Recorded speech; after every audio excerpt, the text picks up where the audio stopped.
बाद संसद में हुई राहुल की वापसी। मैं आपका धन्यवाद करना चाहता हूं। मोदी सरकार को घेरने के चक्कर में फंस गए राहुल। भारत माता की हत्या वाले भाषण ने राहुल की बढ़ाई मुश्किल। भारत माता की हत्या आपने मणिपुर में की। राहुल के लोकसभा वाले भाषण पर चल गई कैंची। हत्यारे, देशद्रोही जैसे शब्द संसद की कार्रवाई से हटाए गए। भारत माता की हत्या आपने मणिपुर में की। पहली बार राष्ट्र के इतिहास में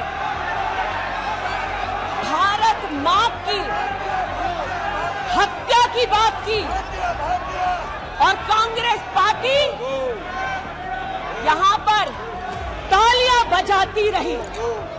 सुप्रीम कोर्ट से राहत मिली तो राहुल गांधी पूरे 138 दिन बाद संसद भवन में वापस लौटे और सीधे मोदी सरकार पर हमला बोल दिया, जिसके बाद सदन में बवाल मच गया। स्पीकर सर, इन्होंने मणिपुर में हिंदुस्तान की हत्या की है। सिर्फ मणिपुर की नहीं, हिंदुस्तान की हत्या की है। इनकी राजनीति ने मणिपुर को नहीं, हिंदुस्तान को मणिपुर में मारा है। हिंदुस्तान को कत्ल किया है, हिंदुस्तान का मर्डर किया है मणिपुर में। बस राहुल गांधी के इसी भाषण के दौरान सत्ता पक्ष और विपक्ष के सांसदों के बीच कई बार तीखी नोकझोंक हुई और सदन में जमकर हंगामा देखने को मिला। राहुल गांधी अविश्वास प्रस्ताव पर जब बोलने के लिए खड़े हुए तो मणिपुर के मुद्दे पर बोलते हुए सरकार पर निशाना साधते रहे, हत्यारे और देशद्रोही जैसे शब्दों का प्रयोग करते रहे। स्पीकर सर, इन्होंने मणिपुर में हिंदुस्तान की हत्या की है। सिर्फ मणिपुर की नहीं, हिंदुस्तान की हत्या की है। इनकी राजनीति ने मणिपुर को नहीं, हिंदुस्तान को मणिपुर में मारा है। हिंदुस्तान को कत्ल किया है, हिंदुस्तान का मर्डर किया है मणिपुर में।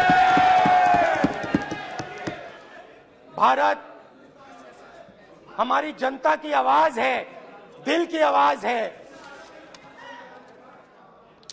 उस आवाज की हत्या आपने मणिपुर में की।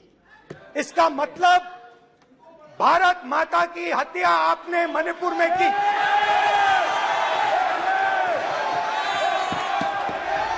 कांग्रेस सांसद राहुल गांधी ने ऐसे शब्दों का इस्तेमाल किया तो इस पर विवाद शुरू हो गया।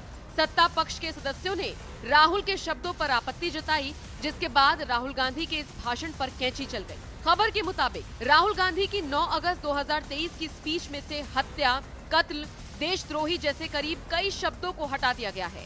राहुल ने लगभग 12:10 पर अपना भाषण शुरू किया था। 5 मिनट बाद ही राहुल ने इन शब्दों का इस्तेमाल किया। बाद में लोकसभा सचिवालय ने इन शब्दों को संसदीय मर्यादा के अनुकूल नहीं पाया और इसे भाषण के रिकॉर्ड से हटाने का फैसला लिया गया।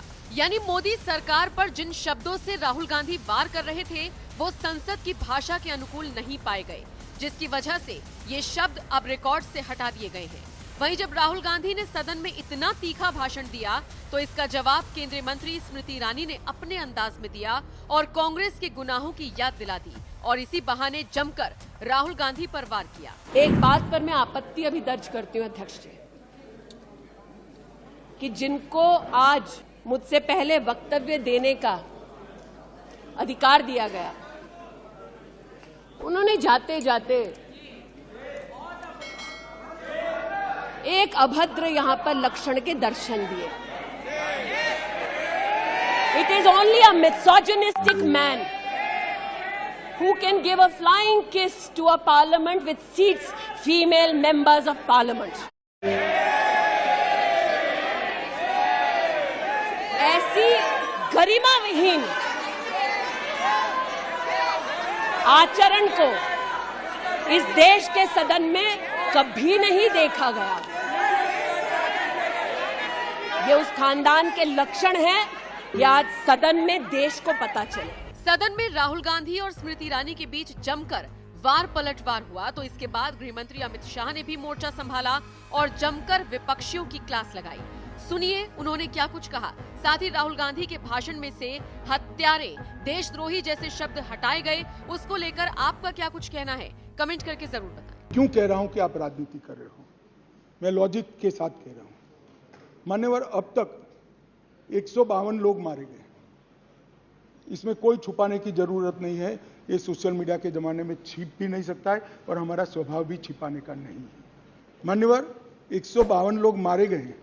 इसकी एनालिसिस क्या है? मई में 107 मारे गए, मई महीने में। आज हम अगस्त में, जून में 30 मारे गए, जुलाई में 15 मारे गए और अगस्त में अब तक 4 मारे गए। मान्यवर, मई में जो 107 मारे गए उसमें से 68 लोग 3, 4 और 5 में पहले 3 दिन में ही मारे गए। मैं इसके माध्यम से ये कहना चाहता हूं मान्यवर कि हिंसा धीरे धीरे कम हो रही है। हम हिंसा में की आग में तेल डालने का काम न करें। हम तेल न डालें। तेल कैसे डाला जाता है मैं बताता हूं। श्री राहुल गांधी जी यहां से वहां मुलाकात करने, मैं बड़ा स्वागत करता हूं। संवेदना है, मणिपुर की चिंता है। गए, एयरपोर्ट पर उतरे, उन्होंने कहा कि भाई हमें चूड़ाचांदपुर जाना है। ठीक है भाई, अगले दिन जाने वाले थे, पहले दिन कहा कोई बात नहीं, चाहिए आप जरूर जाना चाहिए। हमने कहा हेलीकॉप्टर से चले जाइए, कि नहीं मैं रोड से जाऊंगा। पुलिस ने रोकना पड़ा। फिर 3 घंटे तक ऑल इंडिया लाइव कराकर ये नाटक देश को दिखाया और फिर 4 बजे दूसरे दिन हेलीकॉप्टर से चले गए। भाई हेलीकॉप्टर से चले जाते तो क्या आपत्ति थी? हमने सुरक्षा की पूरी व्यवस्था की थी। परंतु इस प्रकार की काम करने के लिए वहां जाना, इसको पॉलिटिक्स कहते हैं गौरव जी। आप वहां जाते हैं तो कोऑपरेट करिए। चूड़ाचांदपुर जाने से कोई नहीं रुक रहा, हम हेलीकॉप्टर से भेज रहे हैं। आप जाना नहीं चाहते, नहीं मैं बाय रोड ही जाऊंगा। चलो बाय रोड जाना है, जनता को दिखाना है, तो फिर दूसरे दिन क्यों गए? दूसरे दिन भी न जाते, दूसरे दिन भी गए तो पहले दिन सत्याग्रह दिखाना था। भाई इस तरह की पॉलिटिक्स ऐसी विषम परिस्थितियों में मत करिए। क्या आप मानते हैं, आप क्या मानते हैं कि सरकार को आप इस तरह से परेशान करेंगे, चाहे वहां की हो या यहां की, और जनता नहीं जानती है? जनता है सारा जानती है और पहचानती भी है।